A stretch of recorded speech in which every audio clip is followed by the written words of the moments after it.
You're listening to a Frequency Podcast Network production in association with CityNews. The World Junior Championships of men's hockey begin today in Edmonton. This tournament will be very different than in past years. And no, that's not because they're playing in August instead of December.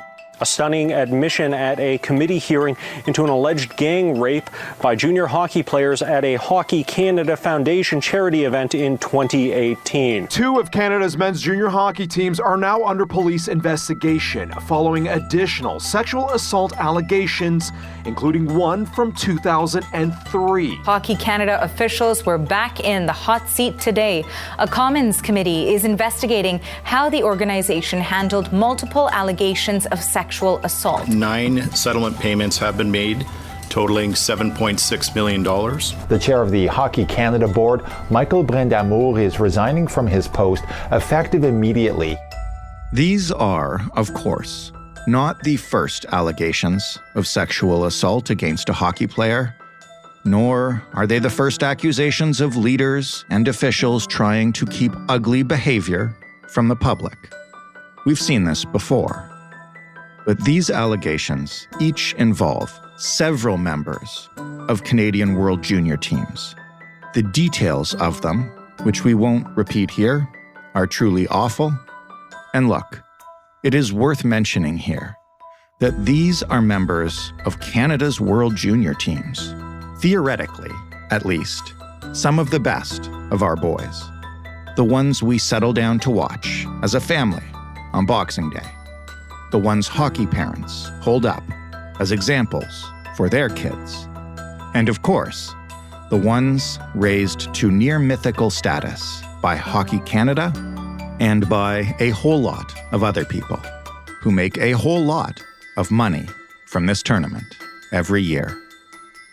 That myth is gone now. A reckoning is here. Is Canada's national identity so interwoven with tournaments just like this? Ready for that? And why did it take these allegations, to finally get us here, when the warning signs have been there all along? I'm Jordan Heath Rawlings. This is The Big Story. Michael Grange is a columnist for Sportsnet. He appears on radio and TV and podcasts, and he wrote recently about the Hockey Canada myth and how it shattered this summer. Hey, Michael. Jordan, how are you? I'm doing really well. Thank you for joining us. My pleasure. The World Junior Championships begin today in August, which is weird, first of all. But can you begin maybe, as you kind of did in your column, by outlining the typical Canadian ritual that usually surrounds this tournament? Yeah, the World Juniors is kind of a fascinating thing, right? It didn't exist prior to the kind of early 1980s in the form we know it now. And over that time became kind of a cultural juggernaut, at least a touchstone. And it was always held over the holiday season, and the puck would drop on Boxing Day. And, on New Year's Eve, there'd always be a big rivalry game, typically against the US or Russia. And then the finals and the semifinals would play out after that. And the whole thing would wrap up, and kind of winter break would be over and everyone would be back at school. And it kind of checked every box, right? People were looking for things to do. It was a wholesome family thing. And it was, there was the prospect of Canada winning, and also, you're seeing the future play out before your eyes. So I think it was a really powerful, or is a really powerful myth-making machine. And for the most part, we've all been pretty happy to subscribe to it, right? Because it feels good. Now, that sounds wonderful and typically Canadian, and it all sounds very organic. Is it really organic? As you mentioned, this didn't become a big thing until the 80s. It really became a humongous thing over the course of the 90s. How did it really become such a cultural touchstone, aside from the fact that we're Canadian and we love hockey around Christmas?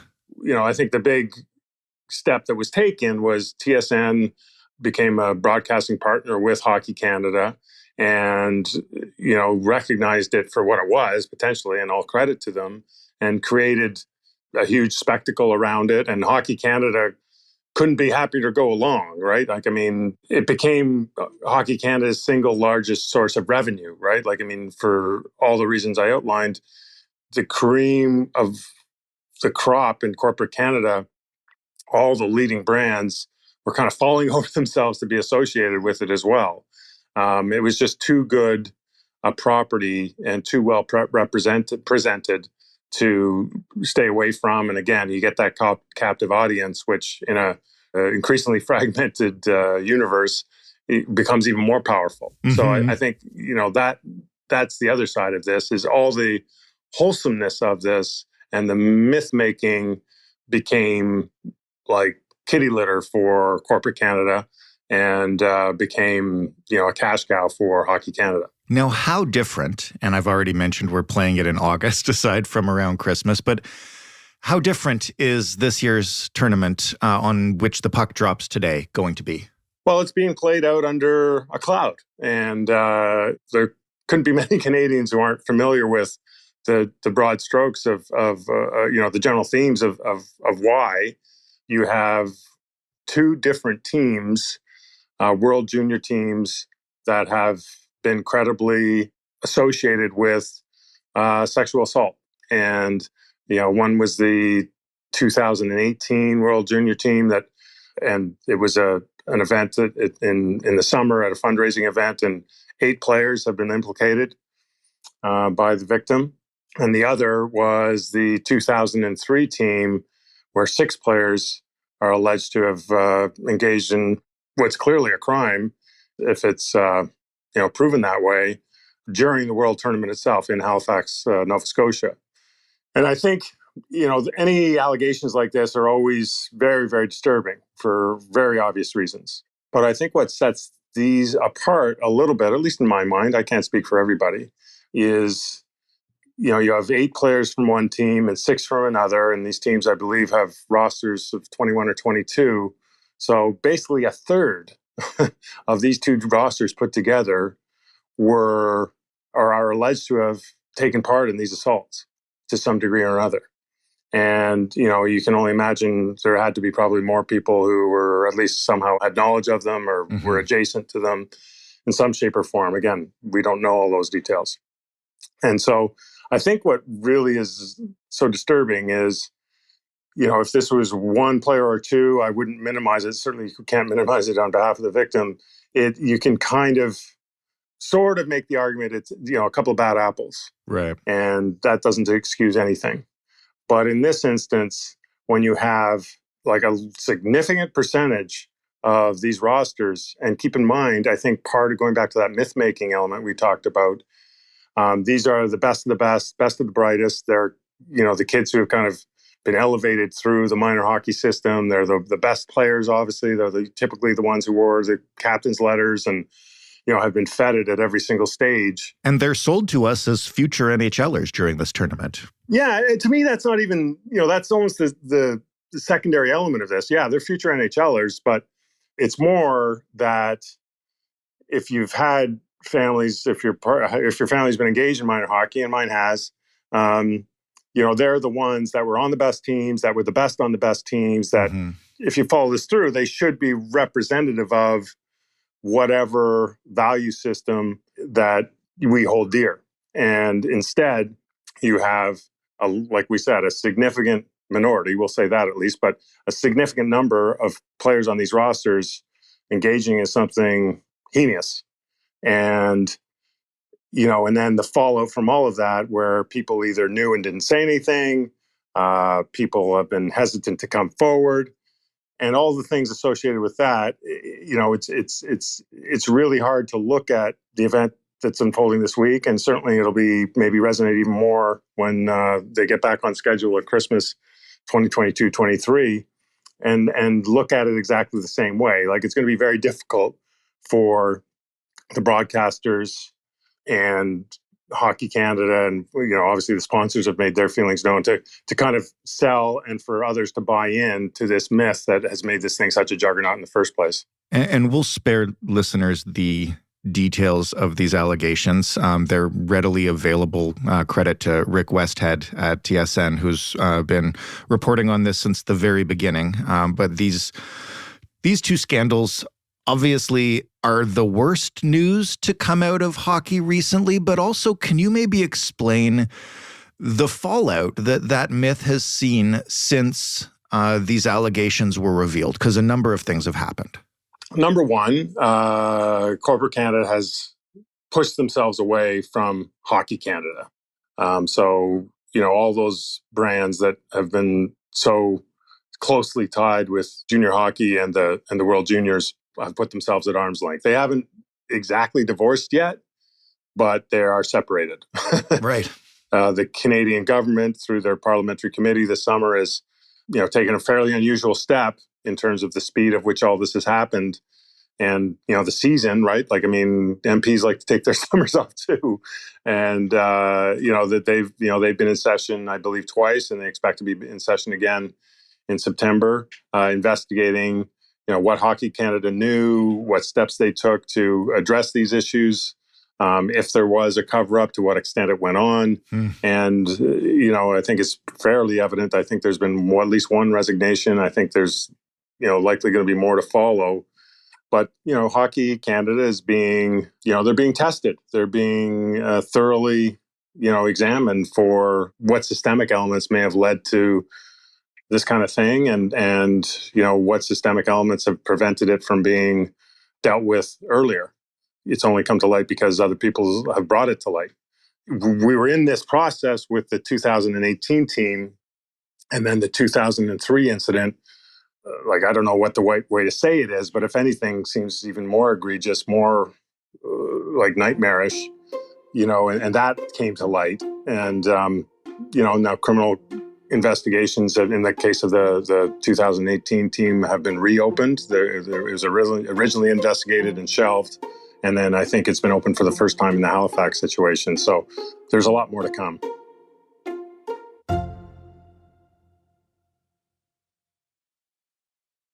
I know you can maybe only speak for yourself as a hockey parent, but one of the reasons we wanted to talk to you was because of your piece on the myth that we build up that you've already kind of mentioned.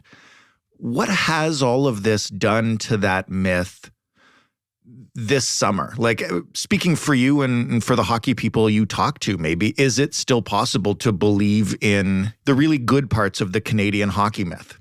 Right now, it's difficult. And I'm not necessarily saying that itself is a bad thing. If we step away gently from the discussion around the victims and around the incidents themselves, because you don't want to minimize those in any shape or form. No.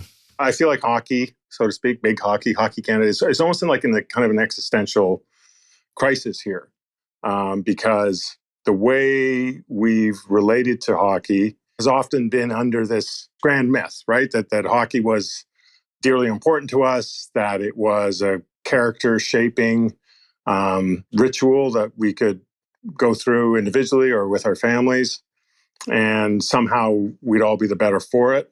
And it would, it served as a way to bring us together. And we've seen that over and over again, be it World Junior Championship games, be it, certainly in 2010 in the Golden Goal, and other moments we can point to. And there's a lot of good in that. And I think, when you're a parent and you've got, young kids, I mean, clearly the example they need to follow should come from you, and ideally it does.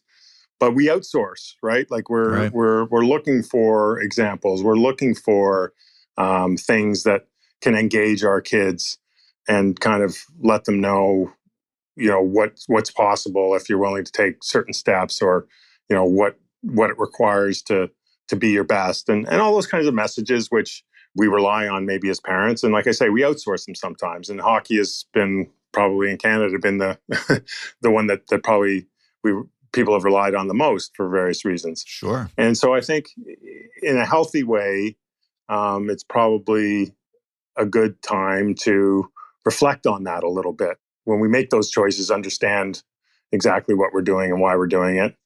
And maybe extending this a little bit beyond hockey, because I will say this much, my job is to be around elite athletics. I pay attention to elite athletics.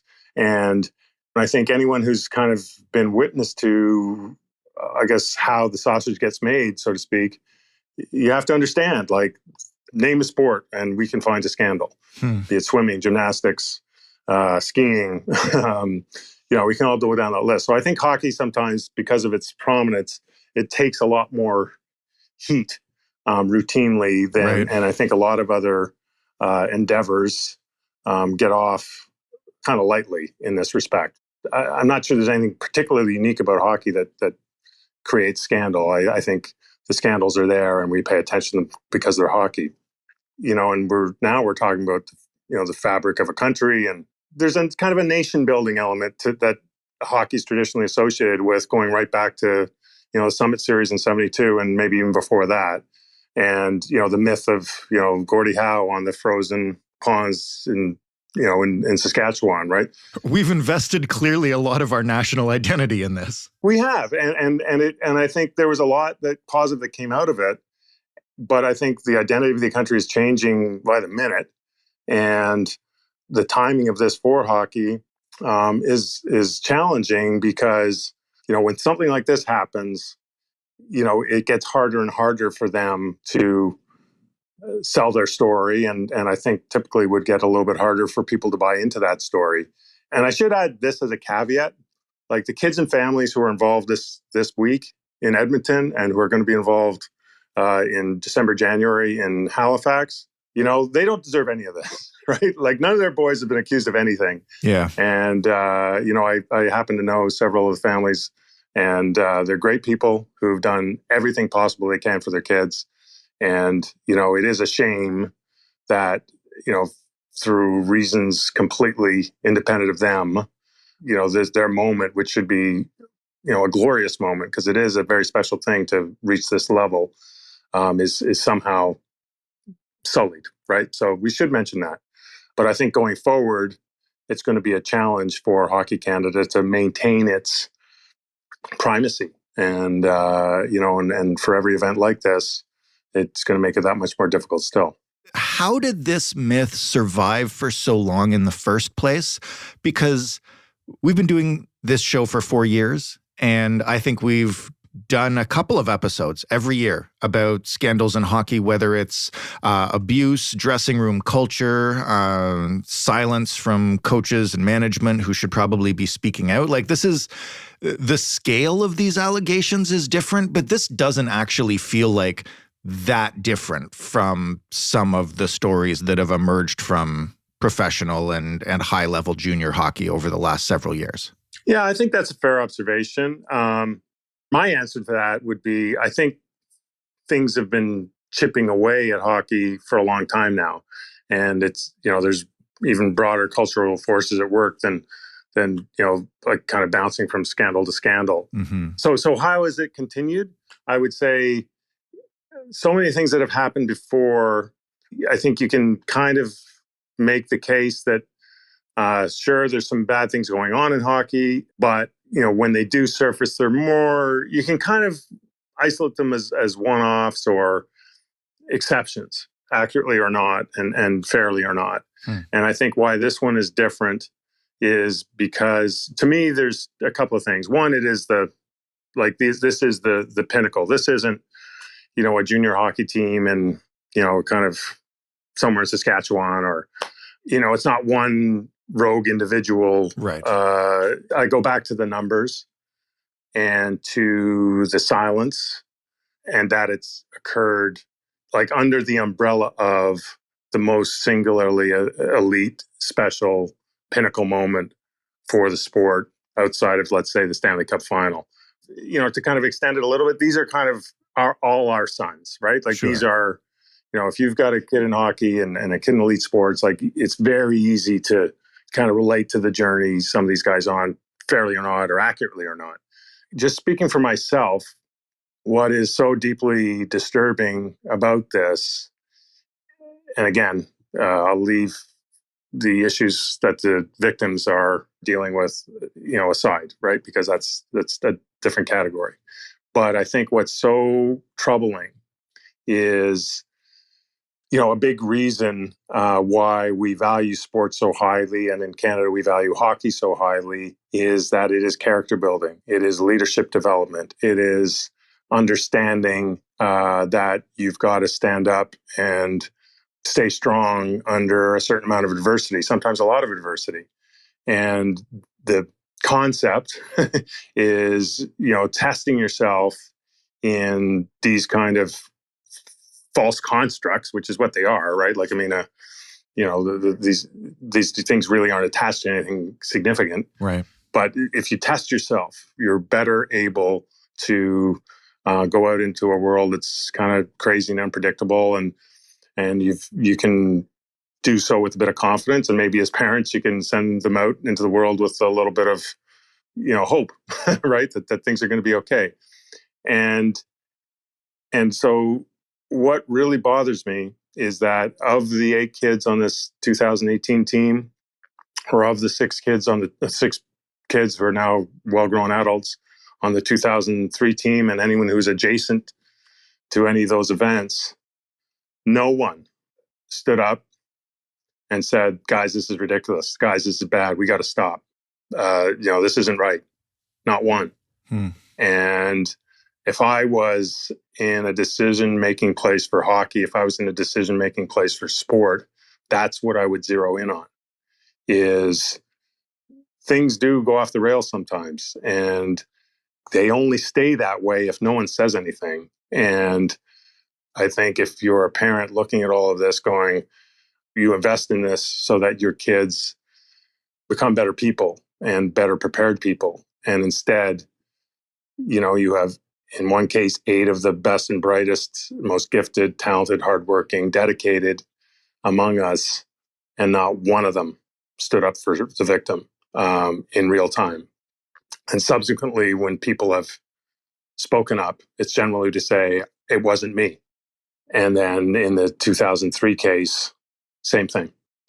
And that really should cause people to wonder, and should cause people within the hockey firmament to wonder, what messages are we really delivering? How are they being heard? Who is delivering them? Why are they not the right messages? And so often, being part of a team, and hockey, I think in some ways quite rightly, is viewed as the ultimate team sport, because you're only as good as your weakest link. People do have to buy in and sacrifice, and these are wonderful things. So why then, with all those principles so deeply ingrained in theory, why does it only apply to your team and your teammates? Why can't it apply to people weaker than you, people who need you in a crisis? And I think that, to me, would be something that Hockey Canada really needs to examine. And, I know they're doing a lot of stuff around consent training and diversity and inclusion training. I know they're really trying to kind of, if they haven't already, to try and get ahead of on some of these issues, which is admirable. But I think it boils down to being able to stand up, see what's right, see what's wrong, and speak up. And I think if one person in either of those environments had the conviction to recognize what was going on, why it was wrong, they can't all have been comfortable with it, and speak up, so much of this could have been avoided. And the trajectory of the lives of a couple of victims probably would be very different today. And that's, to me, what it boils down to, is if you're doing what it takes as a family to put your kid into elite sports, and in this case, elite hockey, you don't sit there and hope my kid's going to go to the NHL, because it's absurd. The hope is that your kid is going to emerge from it as a better person, a stronger person, a person who can stand up when things are difficult. And, clearly in these 2 instances, that's been a massive, massive failure. And that's, to me, the heart of what needs to be fixed. That was powerful, Michael. Thank you for this. And I guess we'll see if anybody says anything at this World Juniors, or if they just try to ignore it. Thanks for having me, Jordan. Michael Grange of Sportsnet. That was The Big Story. For more, head to thebigstorypodcast.ca to find, yes, those several other episodes that I talked about bad behavior in hockey. The red flags have been flying for a while.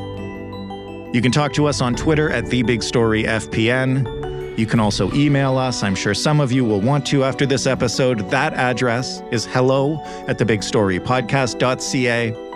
And of course, you can call us up and yell and scream or just thank us for doing a great job. Phone number is 416-935-5935. You can find The Big Story every single place you get your podcasts. You can rate us, you can review us. And of course, please do pass our show along to a friend. Thanks for listening. I'm Jordan Heath Rawlings. We'll talk tomorrow.